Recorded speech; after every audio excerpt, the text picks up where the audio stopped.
Today's video is I'm going to take you guys on a walk through the Formula D pits. Now, we're at Texas Motor Speedway and I've been hosting events here for about 10 years, so I'm pretty familiar with the place. We're at a Formula D event, so it's a little bit different, but today it's gonna be a long weekend for me first. We're here Wednesday, Thursday, Friday, Saturday for Formula D, out in the heat, and it's hot and I'm exhausted and I probably smell really bad. And then Sunday is a Lone Star Drift event, which is this Sunday, September 15th. So come out and see us. But for right now, let's go walk around this place. So to first introduce you, we're in the middle of a NASCAR track. That's seating for 200,000 people behind me, which is crazy, so many people. But they can't actually put the crowd in those bleachers because the track is over there and it's too far of a distance to see. So Formula D has to put their own bleachers up. I'm not gonna take you to go look at the track and everything because you've already seen the track and the live stream and everything. What I'm gonna show you right now is just the pits because I don't think you guys get to see the pits that much. So it's in the middle of the facility, it's open pits, everybody can walk around. And I'm gonna start off by just walking down all the roads. We'll say hi to some people, wave, maybe give some people some high fives, and then just show you cars and stuff and what the pits are like. It is Friday right now, so Pro 2 is competing, and I think qualifying battles for Pro 2, and Pro 1 will be qualifying tonight, and then they'll be competing tomorrow. So everybody's a little bit stressed out and stuff. We don't want to, oh, there goes Adam's team going to get drinks. I have my drink in my hand, so it's a little awkward for me to film, but let's do this. This is the very first pit spot over here. When you come in, you're gonna see Forsberg's team. It's a really nice 18-wheeler. They don't have the cars out on display right here, but typically they would have the cars out on display underneath the trailer here with the awning and everything, but that's not up right now. So not much to see. There's Forsberg over there chatting with, that's Joey Redmond and Nate Hamilton. Joey Redmond used to run the Rec site. You remember Rec Drifting? And then here is a Falcon booth. There's, so this is like a area for all the Falcon people to have hospitality. So it's a hospitality center. So this is just tables and stuff. And they eat and drink there and get served stuff. You got a tire pile here for some Falcon people. So one of these trailers probably brings out lots of tires and tire machines and all that stuff. Maybe another one brings out some type of activation thing. Matt Field's trailer, which is a Falcon car, I believe it's a Falcon car, is underneath that big trailer right there. So I believe he pulls his own stuff out with Pat Gooden. So it's the Corvette for Matt Field, Pat Gooden's car. Pat Gooden's actually on Achilles and stuff, which is interesting. Two different tires for the same team. It's a really nice Renegade rig. It's huge. Now, if you're not from America, these things are kind of quasi-legal because it has a bathroom in it and it counts as an RV. So they're trying to say this is not an 18-wheeler that you're pulling around race cars in. They're trying to say this has a bathroom, this is a recreational vehicle like old people drive around, and we just happen to put the largest possible trailer on the back. I don't know if that really flies for California without a CDL. I don't think you need a CDL to actually drive this thing in some states, but I'm sure all the guys that run these for teams all absolutely have CDLs because you can't chance it. All right, this is Dylan Hughes' car. So I think this is his first year in Pro 1, but I'm not sure. It is a really cool looking E46. He doesn't have such a huge area like the other teams do, but it's still a very professional setup. Rain-X looks like a big sponsor to have, which is good, because if it's not like some random engine part on there and it's a brand like Rain-X, it's a non-endemic sponsor, which could be very large, which is good. A lot of these teams have cool golf carts here, and they use these golf carts to transport their tires and parts and everything around the facilities so they don't have to drive a full-size truck everywhere, because it makes it more mobile through the pits and maybe a little bit more fun to drive around and more nimble. And that's obviously Matt Field's little tiny golf cart. And then Field has been having some trouble this weekend with his car, so they've been working on the engine. It looks like last night they had it out of the car, and I think Pat had some bad suspension damage. So hopefully they're gonna get all that stuff buttoned up. This is a beautiful pit space too. They obviously have this huge awning, and it's custom logoed and everything, and part of this huge trailer, and just really, really cool. I'd go introduce you to them and say hi and everything. We just did a big interview with him yesterday that lasted an hour, but I don't want to bug them. When they're in like event mode, they don't want to do you know, talking stuff. They just want to get their cars done, especially the super competitive guys. Okay, now we're up to Worth House. They have, obviously, two of the most competitive cars in FD. It's a JZ cars. They have a beautiful pit spot. You can see the really nice race tracking down there, so they have their own flooring and everything that makes it really nice. They have a cool keypad like on the door to get into the trailer. They have a beautiful trailer that's wrapped beautifully. I heard they actually had it built over in Poland. Hello! And had it shipped over from Europe, which is kind of neat. That way they can have exactly what they want and they don't have to make any compromises, because that's a no compromises big team.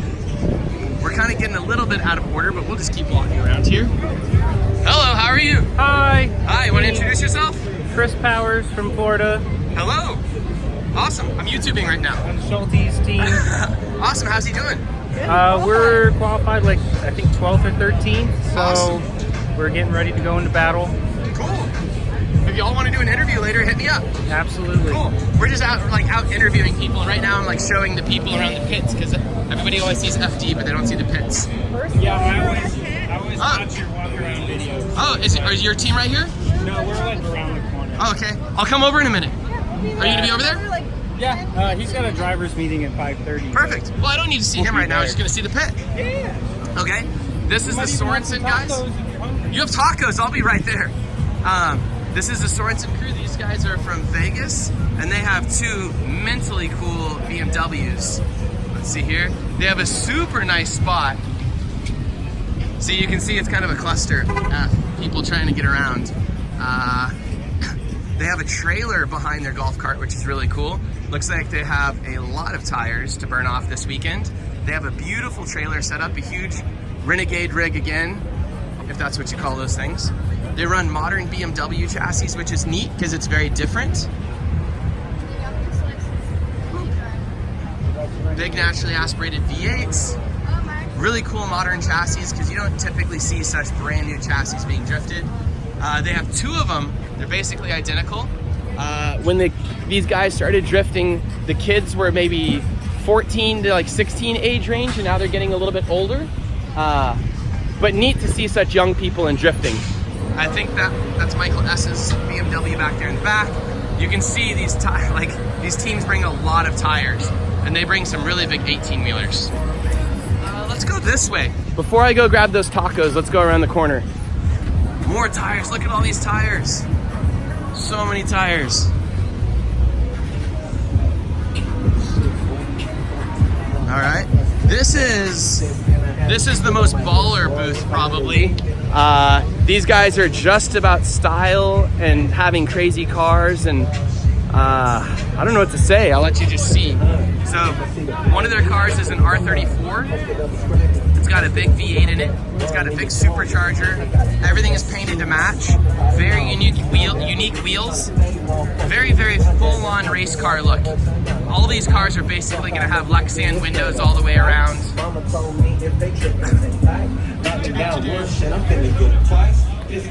Crazy back of the car.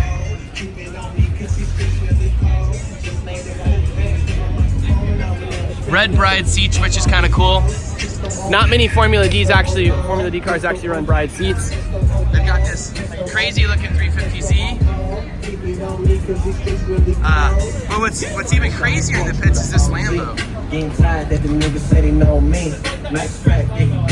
That thing is ridiculous.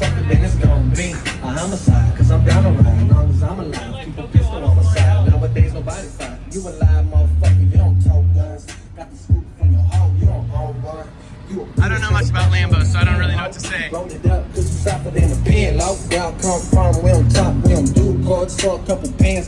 Alright, crazy. Hi, how are you?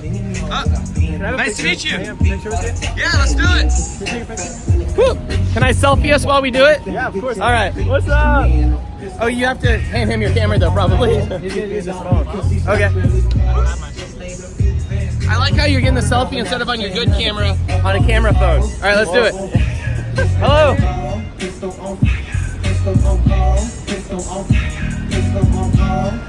Yeah. We'll be here Sunday if you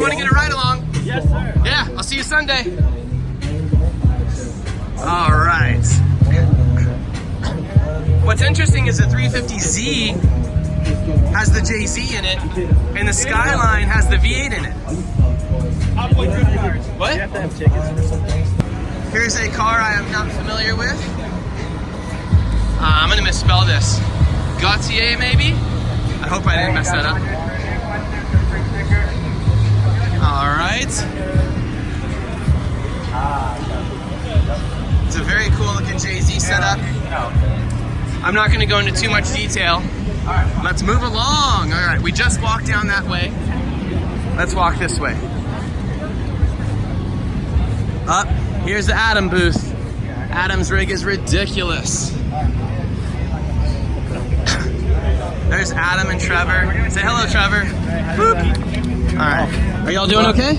Are you on your vlogging toboggan today? We are doing a pit walk around, and I'm showing everybody stuff. Congratulations on your 10 million view video. Hey, it's not 10 million yet. It is by the time probably somebody sees this in a month. Yeah. Oh yeah, with your editing style. Yeah. Where are you guys off to? We're gonna go get some food. You wanna go get some food? I have to finish this walk. I'm walking down all the aisles real quick. Okay. You're invited to walk with me, but I bet you want food. Go eat. Food. Yeah, yep. we got a window. Right. Congratulations. All right, Adam's booth is ridiculous. He has his crazy S15 in here, obviously. And then he has, so he came out and drove that with us at Harris Hill, and he brought it to the Noriaro event, but kept it in the trailer so it didn't get damaged. He did drive that car at that event, and he also drove his 350Z. And it's interesting to see how fast these, oh my God, he ripped off my hats. He literally ripped off my hats. Oh, it's from you. Yeah. Oh man. Not an original He probably idea. makes bank off those things. Not an original idea. Okay. Yeah, this car's come so far along in the last couple years. He started driving this with us. I think he's brought it out 3 or 4 times to Lone Star Drift events. I saw it maybe the first time 3 years ago, and it was on a 2871, I believe. Something like that. And now it's on a G25 probably or something. The thing is a monster. It is really, really fast. And he typically runs it on like a sticky 235, and it is seriously fast on a sticky 235. Oh, Tomas, our guy from Poland, has snuck into their booth, and he's drinking their drinks and eating their food. You're sneaky. I said you're sneaky, you snuck in there. I'm smart. You abandoned me. He's in the shade. While I'm out here vlogging like I'm doing a pit walk. All right. How many shirts have you guys sold today? Like 4. No, I'm just kidding. No. How many do you normally sell at an FD event? Like hundreds or thousands? Like, Yeah, probably hundreds. Yeah. that's amazing. Good job, guys. Yeah. They have to sell more shirts than anyone, including Formula D here. Would you agree? Yeah. Yeah. They're so proud of that. They're so good at merch sales. And they have a beautiful pit. So like if you look at the entire 18-wheeler setup is beautiful. They have really nice branding everywhere. Great typography on everything. Great graphic design. All their shirts are really nicely designed and good quality. These are the styles of each one. They have them displayed super well. They have the pits manned really well. They have like basically merch that people actually want, which is amazing. Stylish backpacks and stuff, so they are killing it. They even have a line here so that you can stand in line to get it that's roped off. All crazy. And then of course Adam's cars and stuff bring everybody over because they're super interested in it. All right, next up. Hey, how are you guys? I'm doing a pit walk showing everybody around. All right, so this, we need to interview Jeff in a bit, but this is Jeff Jones' 370Z. He has more of like a grassroots trailer setup. Let's look at his trailer. Trailer's not too crazy. It looks like to be like a 30-something foot enclosed with a gooseneck. He has his pretty crazy 370Z that makes a lot of power. We have Kyle Mohan's rotary car. I think it's the last car in Formula D that still has a rotary. And it's a very cool looking RX-8, and I like it a lot. And rotaries always just look so cool in the engine bays because the turbo looks like some gigantic rhinoceros nose coming off of it. Here's one of our competitors with the supercharged S2000. His family, hello. I hope you all have a good day. All right, Ryan Litterall's car. It looks really, really good. He's always Always a stylish person here. If you recognize Forrest, Forrest has been around drifting forever. All right, let's keep going. This is a huge, I mean, like, this thing's the size of a house trailer. It's beautiful too. Really nice trailer, really nice awning. Let's see, reader, I think, on the side of the car. Nice golf cart. Oh, here we go. We have a huge Achilles rig here. So this big Achilles rig is where they're gonna do all the tire mounting for all the Achilles teams. So if you look here, it's just gonna have piles of tires everywhere. Tires and tires and tires and tires. And more tires.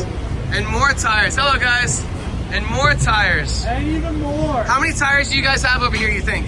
How many did you bring? Do We you have brought count? 750. Oh my God. How many will get used?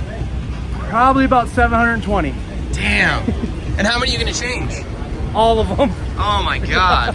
That's a lot. Yep. So each Achilles team is gonna bring all their tires over here, and they don't have their own tire machines typically, and they actually Typically don't even travel with their tires. Achilles delivers them to the event, correct? Correct. So Achilles will then provide tire changing services for each of the sponsored Drivers probably on the team. I don't know the logistics of it. but they, you know, specifically work with all the people that are part of the Achilles Formula D program, provide all the tires for them, and then change them all, and then they dispose of them as well, I believe, too. So they make sure they all leave. So that is baller. And also, this is only from like one Day over there. and they might have even removed a bunch. And if you're a person that thinks you're gonna go steal a bunch of those tires and drift on them for the rest of your life and be happy, they typically drill the sidewall, so you can't do that. So, a little bit of damper. Also, You can't drift on those because you probably don't have enough power. They're so sticky. These are the most like ridiculously sticky tires. Are they the stickiest tires in FD? By far, yeah. Yeah, they're ridiculous. Hello, bump. All right. Oh, you're up. All right. All right, let's see what cars there are. So many tires. yeah, 740 is a lot. All right. So we have a car here underneath a cover. Don't know anything about that. Then we have the quintessential, amazing looking S13 that is both a style car, super low, has canards and stuff, and then also has a JZ that is ridiculous. It looks like this year, all the JZs are going to like individual EGT probes on every exhaust runner. They're getting to the point where they're just like covering up turbos with amazing looking powder coating and stuff to make them look super baller. I think it's just cool looking. Now I'm a little tired too. All right.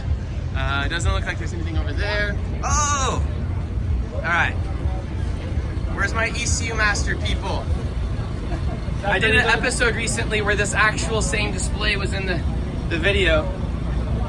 Is Zach over here? Yeah, Zach, you got a friend. And he has, I get to drive this on Sunday at our event. It is a exo set, obviously. This is Zach's personal car. This thing is hilarious. I assume it's some type of Miata or maybe an Ecotech motor. Or what is it? It's a VP. It's a stock Miata motor. With a turbo? Yeah. Oh, It's like 230 wheel. damn. I'm excited to drive it. Dude, it rips. Let's see here. Does this thing work? Press buttons. RPM. All right. So you turn the RPM thing and then it turns that? Shift. It's like a gas Shift. pedal. How do you shift? No, you can't. But like, there's What the, this is showing, you want to give us a demo like in 30 seconds? Give us a demo. Yeah. So we have this little gear position indicator. So, Yep. and then you can set the RPM as it's going, and then coolant temps as well. Set off Yeah. an alarm. How about this? This is the coolest thing here. Oh, this keypad. So what we have set up right here is just toggle the display. Uh-huh. So you can toggle through. You can do a bunch of cool stuff like tire pressure and a bunch of things like that. That's kind of crazy. Yeah. I can't show it very well on my screen. I'm blocking it out. All right. Well, this looks really cool. I'll let you guys sell stuff. Go sell full standalone ECUs. Yes. And I'm going to drive that. All right. Here's another booth. Oh, they can tell if it's pronounced Brid or Bride. I'm sure it's Brid. Brid, okay. He clarified that for us right there. All right, look at this thing. This thing is super cool.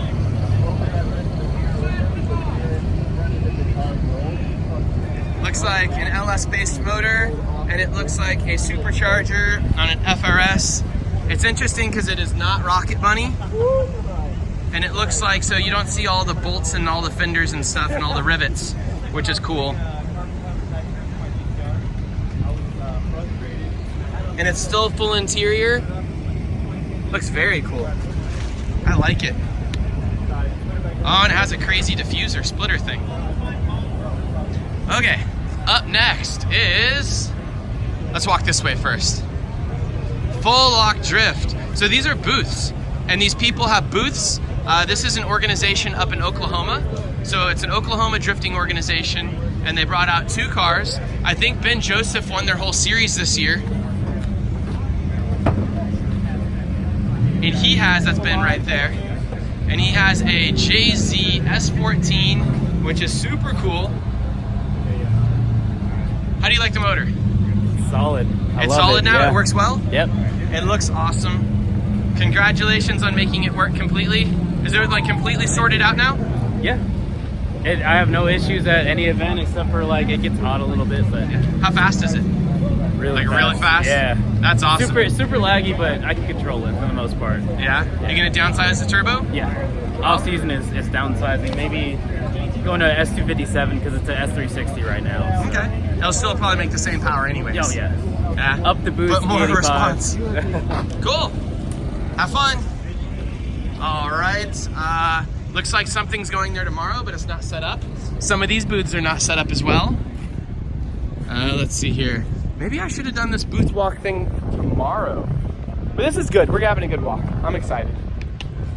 All right, this is Turn 14 Distribution. They're gonna have a booth, and one of our Lone Star Drift cars is in the booth. So typically, because everybody knows that I'm kind of a drifter organizer down here and stuff, the companies like Turn 14 and BC Racing will contact me and have me bring out cars for them. So we just picked some of the best looking Lone Star Drift cars, or in Fielding's case, the temporarily, no, I'm joking. The very popular ones right now, because he was on Hyperdrive. I troll Fielding. I mean him the best. Everybody's gonna think I hate Fielding. And this car is super famous right now. It's had a ton of people walk over while I was standing here for just a few minutes. And they're like, oh my God, is that Fielding Shredder's car? And that's really exciting because I've known Fielding for more than a decade, and it's really cool to get to see him be famous now. And this is our title sponsor for Lone Star Drift, BC Racing. Hello. How are you? And they are displaying their coilovers here to people. And they're one of the few booths that's set up right now and like operating on Friday, not just Saturday. And they have such good typography on their booth, their shirts, good design stuff, good hats. Good job. All right. Hello, how are you? Air Force is always trying to recruit at this stuff, so they have a booth. And they have this same Mustang that's like this weird Lambo door Mustang that they've been pushing for like 10 years. All right, here's the Nexon booth. Nothing in it at the moment, but it's gonna be similar to the Achilles booth where they'll have hundreds and hundreds of tires that they're mounting up for people. And this is kind of like a hospitality booth if you look at it. All right. Let's go look at more race cars. There's a Nitto booth, they're gonna be doing the same thing. The Achilles booth seems to be changing a lot more tires than everybody else though. I kind of glazed over the Achilles booth, or not the Achilles, the twin turbo Viper over here.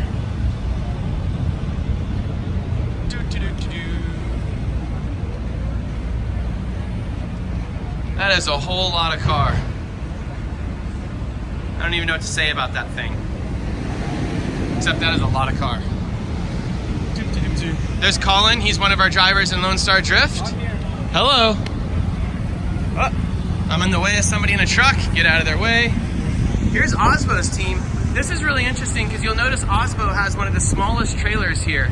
They function with a very small rig and a very like stripped down program compared to some of the other guys.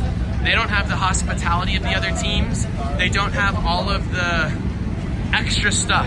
They're doing it on a much smaller team with probably just a few people helping out, with far less toolboxes, with less, you know, stuff here. And they're doing it with, I guess you could say they're highly focused, and not only highly focused, but like super highly successful, which is very interesting, especially because they have some big names on the car. Super cool.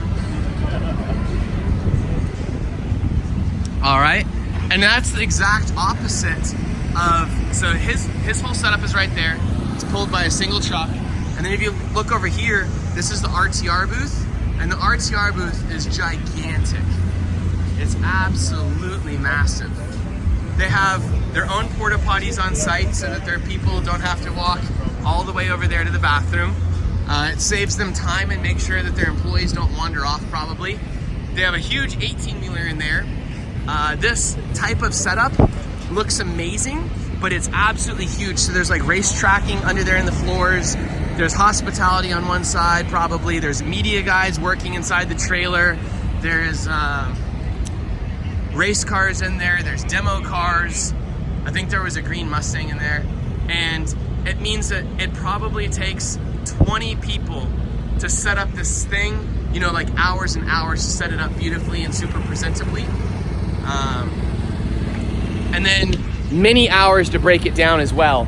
And it means every night you're strapping all this down, you're shutting it down, you're keeping everything safe and clean.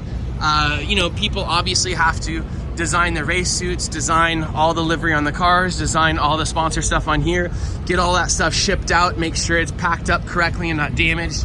It's just a whole lot of work. Hello, hi guys. Woo! All right, and then we have the Injuku Racing team. This is really cool. Cough, cough. You have a turbo V8 and a 350Z. You have Kevin Lawrence's absolutely crazy RB car. It's a 3.2 liter RB. You have a nice awning. Pretty simple setup on a gooseneck trailer.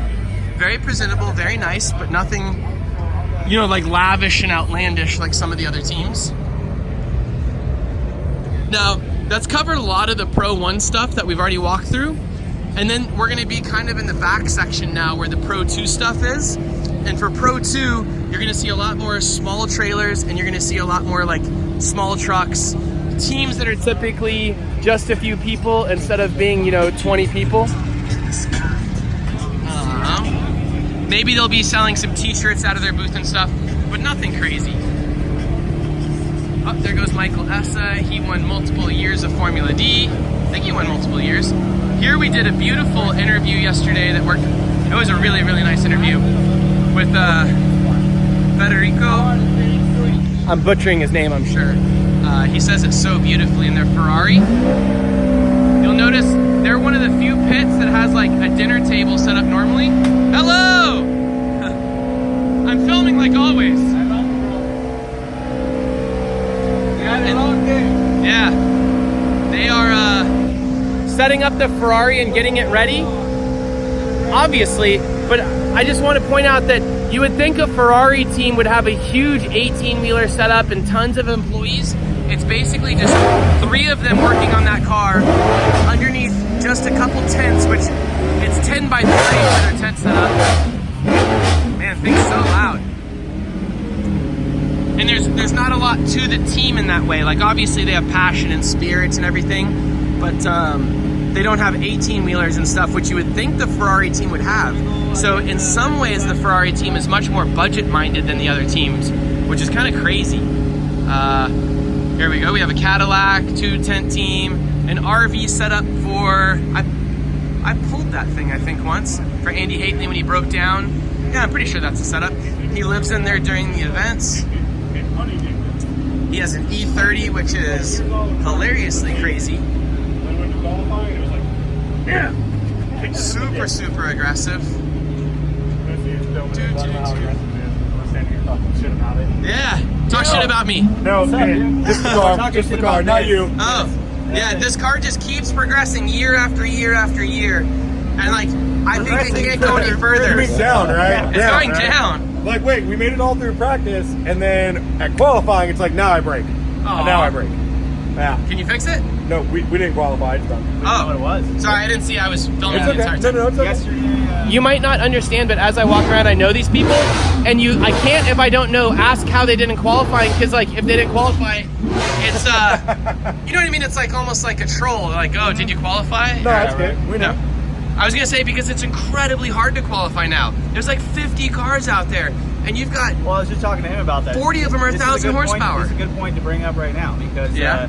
A top 32 qualifying run in Pro 1 wouldn't get you into top 16 Pro 2. So I'd like to see where the cutoff is. Yeah. So say like, I don't know, is it 26? So there's 4 or 5 Pro 1 guys that if they did Pro 2, they wouldn't make top 16? Yeah.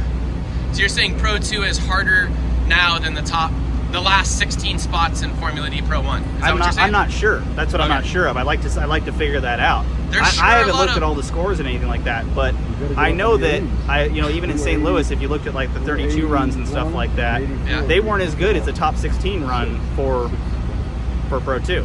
Wow. And then then you got to think about this: the top 32 qualifier in Pro 1, he gets matched up with the number 1 qualifier. So you're putting up a guy who couldn't qualify for Pro 2 Yeah. against your number 1 qualifier.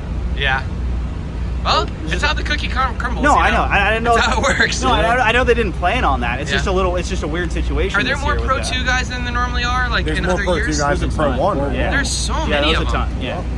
I didn't They remember. should be doing a 32 And in they're Pro really 2. good. for That's sure. what drove this. That's why it's so hard to qualify this year. I mean, Yeah. It's the what? Was 79 was the cutoff? Somewhere around there, yeah. I think 78 or in 79. Florida, it was cutoff. like 85. It was a high. Yep. Like those high. There's been really high cutoffs for top 16. Well, I mean, just Yeah. imagine trying to take 50 drivers into 16. Whereas like, Yeah. you could put down a 70-point run in Pro 1 and probably make it to the show. I see what you're saying now. Yeah, That makes you know, sense. yeah, yeah. I never thought about them being on the exact Well, I'm same just judging scale and thinking of it no, that way, if you know what I mean. Well, I think it is. Yeah. I'm not 100% sure on either. So like, It I'm not probably is saying because it'd be hard for the judges to have different judging scales. Yeah. This would be a question actually to ask the judges. Would be the best people to ask. And I'm not trying to like You're not trying to create start shit. havoc No, or I know. anything here. You know, I just find it interesting that's It's the aggressive, yeah. Yeah, that's a situation that we have this year because we have a lot of Pro 2 guys and they're really good this year. Yeah. Like I don't know, the first couple of years of Pro Dude. 2, everybody always made fun of it, you know, and this and that. But if you look at everybody who's making the top 16 in Pro 2 this year, they're good. I've been doing Good drivers. interviews this weekend. I need to do one with you. Yeah. I was gonna say it's freaking insane. Like every JZ Pro 2 car has all individual EGT probes in every cylinder. You know what I mean? Like Really? lots Not all of. of them. Oh no, I'm Not saying all a of lot them, of but them. pretty close. Yeah. Pretty close, I mean, yeah. like I'm exaggerating a tiny No, bit, no, but not for sure, much. for sure. Yeah. They have fuel pressure. You know, like multiple fuel pressure sensors, multiple. They all have data logging systems. Yeah, they have radiator pressure systems. Not that this is cheating or anything. It's just like it's a Yeah. lot. Like for you, Yeah. you know what I mean. Like Yeah. when you see other teams like logging everything, you're The like, advancement has changed a lot. I'm like, my car has gauges?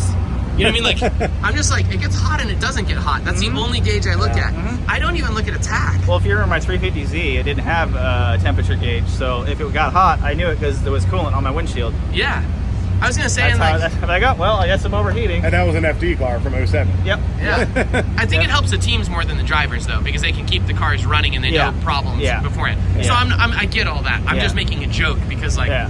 I literally drove a car without And, like, gauges if- too. Well, I mean, to If be you fair, had- that's an advancement in Pro 2. Like, the cars are leaps and bounds ahead of what they were when Pro 2 started Well, in here's the thing, 2014. like, if I worked for a team, I would love nerding out on that and be like, Yeah. oh yeah, we can find out this and that and all this stuff. But if you buy it, you're like- well, if that was the focus of all Yeah. your energy. So if you have someone to hire to do all that, Yeah. then it makes sense. So you have someone who watches your data logs after every lap, looks at all those sensors, looks at everything. Because I personally can't manage all that. Yeah. Just as a driver, I have enough trouble just driving. Yeah. As you can see, I'm not making top 16. But you know, yeah, I would have fun just looking at all that, but I don't have the time. Personally, I don't have the time to even data log. I haven't had time to think about it. The car Well, you breaks just too. set it up so it gives you warnings when things go bad. Yeah. Which is the same thing as water hitting your window. Though. Not that any driver actually pays attention to all those fancy warning lights. This is true. It's No, literally it's like true, Fast but- and the Furious. They're like, oh, warning. No, shut the fuck When up. you're Some of fixing them shut the things. car down. That's the thing. Like M-Spec, they overheated or something happened on one of their qualifying laps, and the car just shut down. And I it's a promise bummer. you that pisses It's off a the bummer that the driver. ECU. Yeah, well, yeah, the ECU shut the thing down. It also It's like- saves the engine though, which is good. To an extent, It yeah. does. But sometimes the driver doesn't care. But it's like Yeah. how much. I there's know a- several drivers that don't care. There's a balance of scales there. Of how much you want to risk the engine is how much Yeah. you want to go out there and I'm drive. like, why don't and- you just give me a really bright light, Yeah. but give me the chance to ignore it? I think that depends on what your budget is, man. Like, if you have spare engines, that's where some of them are at. Like, they have spare engines. They're like, yeah, if I melt it down, whatever, I have to make this qualifying run. That's true. We'll Yeah. fix it Like if tonight. you're- yeah, if but if you're your Aasbo, computer's yeah. going to shut it down, Yep. you know, in the middle of your Yep. qualifying run because it's slightly starting to overheat, Yep. That you know, makes sense. most of these engines, like the JZs, for a fact, I know for 100%, every single one of those JZs can see a 300-degree temperature and still go out there tomorrow with no problems. Yeah. Promise The you. desert guys run these at 250 all across the desert. Exactly. for So, Baja. like, if your ECU is shutting Don't it let down, it it sit might at screw you in My that Corvette qualifying like run. idles at 250. Yeah. It feels like. That's normal for LSs. No, I know, but it makes me so nervous. I don't It like makes it. everybody nervous that knows engines, but they're like, oh, but it's an LS. Like, Yeah. their factory running temp is like 210. In 30 seconds, can you show me your favorite parts of this car that you've developed in the last couple of years? Because it keeps getting crazier and crazier. 30 And seconds you've is gonna got be tough, literally the oldest chassis but I in can FD. talk about it. Okay. Whoa, do we? Well, Probably. Can you get your camera underneath and show the trailing arms? Yeah. All right. Stick under there. Let's take a look at these things. So, I'm getting down there. oh, it's not a gimbal. Perfect. Okay, so I made these things. So the problem with these cars, one of the reasons why people think these are a short wheelbase car is because they rotate very quickly because of the trailing arm and the suspension. It has a lot of camber and a lot of toe change shock compression. So what I did is I took the outside pickup point and moved it 2 inches back to make it more like a true trailing arm, so that it moves more like a desert buggy, so to speak. So there's less camber and toe change rock compression, and it actually has a better camber curve and a better toe curve than an E36 or E46 right now. Really? But the problem that we have is now we're not getting enough camber change, so I need to move it up from the 2 inch point to maybe 1.5 or 1 inches, Yeah. because we lost basically all our side bite in the car, but we gained a ton of forward momentum. So now we can adjust. Basically, by moving that point forward or back, we can go further back for more forward bite and less side bite, or we can go further forward for more side bite and less forward bite. How much can you move the mounts on the knuckle side? The knuckle is stationary to the arm. But I mean, you said you moved them, right? Oh yeah, well, Yeah. we're allowed to. I moved the upper pickup point basically. You can So I move the made upper pickup point on 2 the inches. subframe? Yeah, 2 inches. Oh, okay.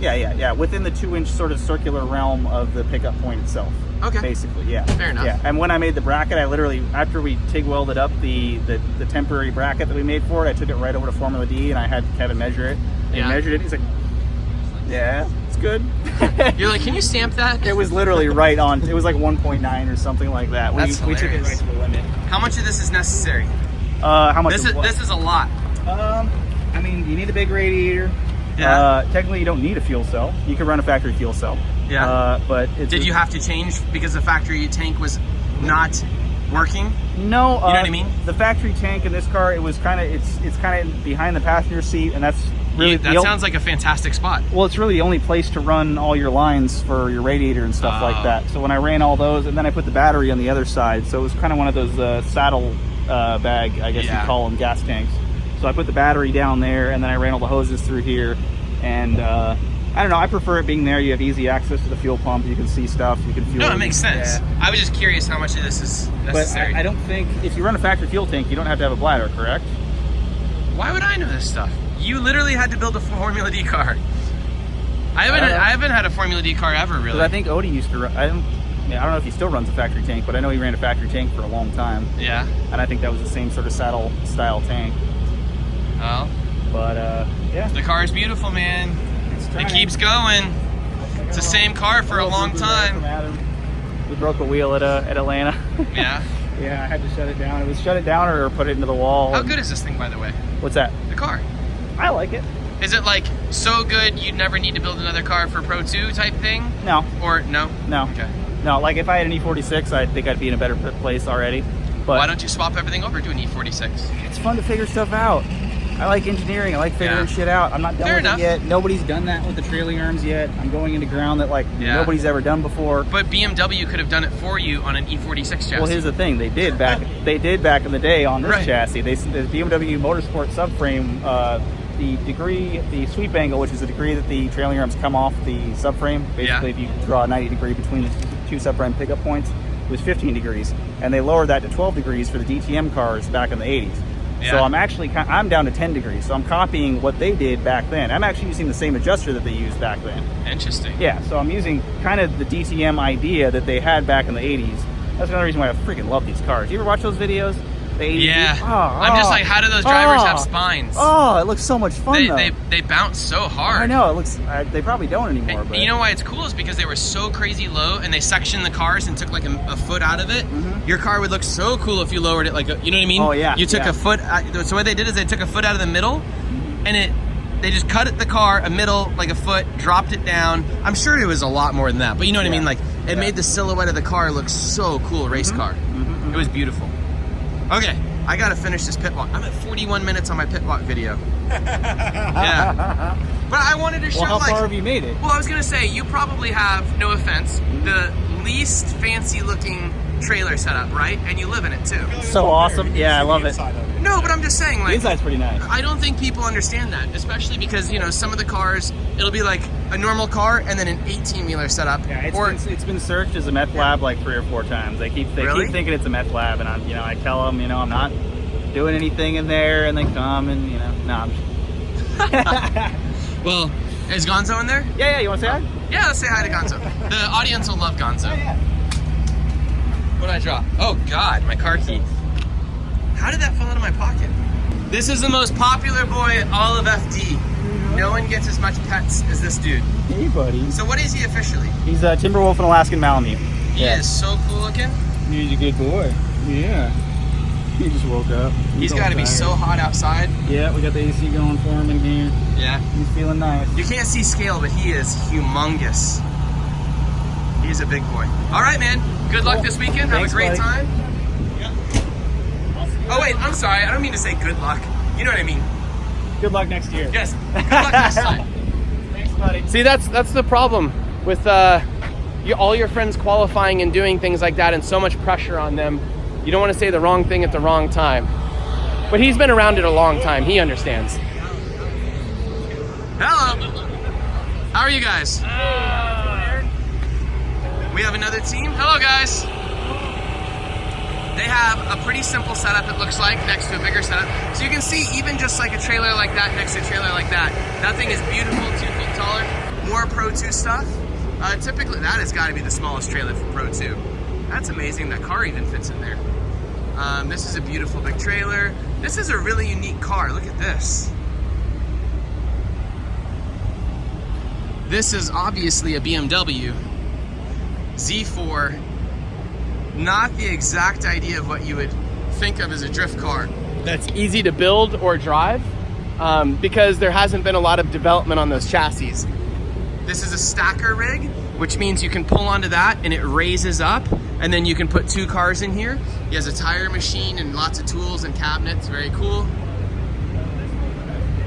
If you break a snap-on tent, do you think they replace it? Oh wow, 2 Cadillacs. I didn't realize there was 2 Cadillacs here.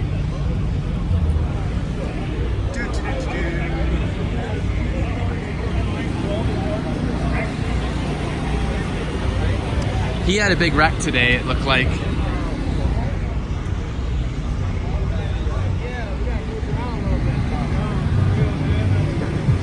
There's Dustin Miles' car. Let's go look at that real quick. First of all, they have cool shirts. What? Yeah? Look at this car. This thing is ridiculously cool. So, first of all, he's one of the few guys that really he's blended the Japanese style well to Formula D. The car is a grip monster, it's fast, it has a sequential, it has everything you need, but he really hasn't given up the low life of trying to keep the car super low. Maybe there's some drawbacks to that and everything. Maybe it's, a little bit lower than it should be, but he's willing to make that decision. Hey guys! Wait, I'll turn the music down. You're demonetized. Look, Oh, there you go. you think I make money off my channel? I mean, even if you don't, I don't want you to get blocked. It won't get blocked, but look at these. Who else runs pink 57Ds? That's straight ballin'. Hey, how are you? Hello.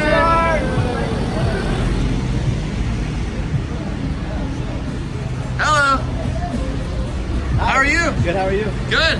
I'm doing a pit walk. Good. All right. We were just over here looking at this car. This car is mental. You'll see this in a separate episode, but look at all the amazing details in this car. From the individual EGT probes, to the CNC, to everything, to 2 injectors per cylinder, to data logging everything over there in the corner. This car is way beyond my ability to comprehend all the cool stuff going on, but you'll like to know it has a carbon Kevlar body, which is crazy. You'll see him smash it in my other video I made. More Achilles tires. It's amazing the Achilles tires outnumber everything at least 2 to 1, it seems like. Oh, this is really cool. Look at this. I haven't seen this car in person. This is that C7 Corvette that they are driving. I don't know much about it though. It's supposed to be a very, very simple build.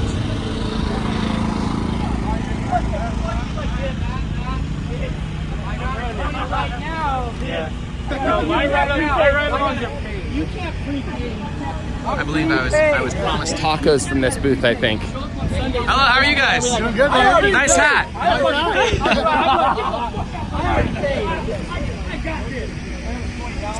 I always forget what this is called. Otaku car?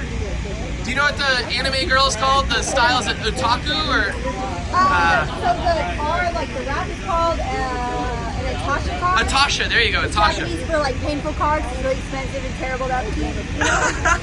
That's what that means? I just thought it meant anime girl. It means painful car, yeah. Painful. That's funny.